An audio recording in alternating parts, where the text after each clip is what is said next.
दोस्तों, जब royal Enfield के इंजन में टिक टिक का साउंड आने लगता है, जैसे हम बाइक को स्टार्ट करते हैं तो इंजन टिक टिक टिक टिक करता है और ये साउंड बहुत ज़्यादा बढ़ने लग जाता है। ये साउंड इंजन में किस वजह से आता है आप इस वीडियो में पूरा डिटेल में देख सकते हैं। तो चलते हैं इंजन के पास। ये आप देख सकते हैं, मैं अभी आपको दिखाता हूँ कि ये प्रॉब्लम किस वजह से आती है। तो यहाँ से साफ नज़र नहीं आ रहा है, तो आप साइड से देख सकते हैं। तो आप देख सकते हैं यहाँ से भी साफ दिखाई नहीं दे रहा, तो मैं इस मैग्नेट को खोल लेता हूँ। तो आप देख सकते हैं मैंने इसका मैग्नेट खोल दिया है। ये इसकी टाइमिंग गिरा रही है। तो आप देख सकते हैं मैंने इसका जो मैग्नेट है वो खोल के साइड में रख दिया है और ये इसकी टाइमिंग गिरा रही है। इसके पीछे इसके हाइड्रोलिक पंप होते हैं। अभी मैं ये गिरारी निकाल के दिखाता हूँ।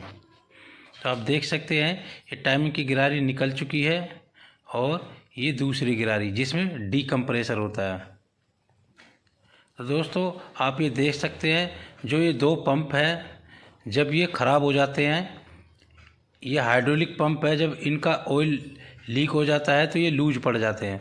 जब ये ख़राब हो जाते हैं तो टैपिट बहुत ज़्यादा लूज हो जाते हैं, क्योंकि इस बाइक में यूसी इंजन में टैपिट एडजस्टिंग करने का कोई सिस्टम नहीं है। इसमें हाइड्रोलिक पंप है जो ऑटोमेटिक टैपिट सेट होते हैं। जब ये टैपिट ख़राब हो जाते हैं तो ये आवाज़ आने लग जाती है। तो आप देख सकते हैं ये मेरे पास दो नए हाइड्रोलिक पंप हैं। अभी मैं इनका प्राइस दिखाता हूँ आपको। ये मेरे पास एक ओल्ड प्राइस का पंप है जिसका प्राइस है 815 रुपये, और ये जो इसका न्यू प्राइस आया है अब, ये उसका है 880 रुपये का। तो अभी मैं इनको बाहर निकाल के दिखाता हूँ।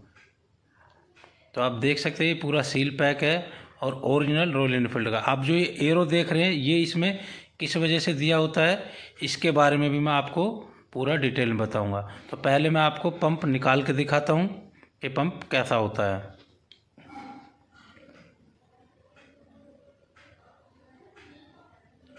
तो आप देख सकते हैं इसकी पैकिंग खुल चुकी है और ये इसमें हाइड्रोलिक पंप बाहर आ चुका है। तो ये आप देख सकते हैं जो इसमें एरो का निशान जो दिया होता है वो इसलिए दिया होता है, डब्बे पे जो एरो का निशान होता है इसमें जो ऊपर की तरफ आप ये रबड़ देख रहे हैं ये ऊपर की तरफ रहनी चाहिए। अगर ये उल्टा रखा जाएगा तो इसका ऑयल लीक कर सकता है और ये पंप ख़राब हो सकता है। इसलिए इसमें जिस साइड में रबड़ होती है वो हिस्सा ऊपर की तरफ होता है। एरो इसीलिए दिया होता है कि एरो का निशान ऊपर की ओर रहना चाहिए जब इसको रखें आप। तो ये इसका दूसरा पंप है। तो दोनों पे आप देख सकते हैं रबड़ की कैप लगी हुई है, इसमें ऑयल भरा हुआ होता है और ये कैप इसलिए लगती है जिससे इसका ऑयल बाहर ना आए और ये ख़राब ना हो। ये दोनों पंप मैं इस बाइक में डालूँगा। उसके बाद बाइक की जो टिक टिक साउंड की जो प्रॉब्लम थी वो बिल्कुल जड़ से ख़त्म हो जाएगी। जब भी ये पंप ख़राब होता है, आप देख सकते हैं मेरे पास एक ये पुराना पंप है, जब कभी भी ये पंप ख़राब हो जाता है, इसका ऑयल निकल जाता है तो इस पर ऊपर जो पत्ती है ये लूज हो जाती है और ये दबने लग जाती है, जिससे टैपिट बहुत ज़्यादा लूज हो जाते हैं और इंजन में एक अजीब सा साउंड आने लग जाता है टिक टिक का, वो बहुत ज़्यादा बढ़ जाता है। तो जब भी ये साउंड आने लग जाए तो उसके आप हाइड्रोलिक पंप डलवा दोगे तो ये प्रॉब्लम दूर हो जाएगी।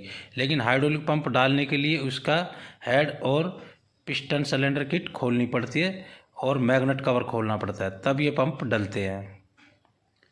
तो दोस्तों, मैं उम्मीद करता हूँ इस वीडियो में दी हुई जानकारी आपको अच्छी लगी होगी। अगर ये जानकारी आपको अच्छी लगी तो प्लीज़ वीडियो को लाइक करके